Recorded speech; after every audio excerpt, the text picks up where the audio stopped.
How to use LinkedIn offline.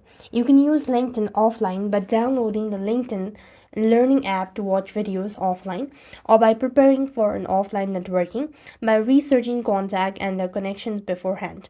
Now, for marketing, you can set up offline conversation or conversion to track sales that happens outside the LinkedIn online platform.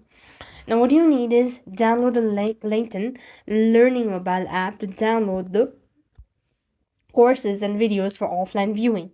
You'll need to log into your app on your mobile device, and you just need to go to My Courses section. So basically, tap on the menu bar and then click on the settings. Here, you want to go and look for My Courses settings. If you can find it, so you want to go ahead and click that out, and then you simply want to click on the download section to find your offline content.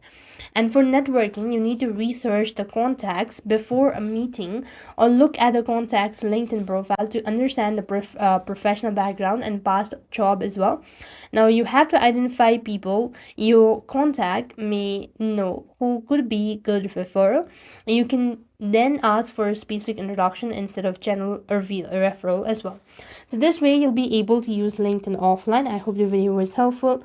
Make sure to like, share, and subscribe. Thank you for watching. See you in the next video.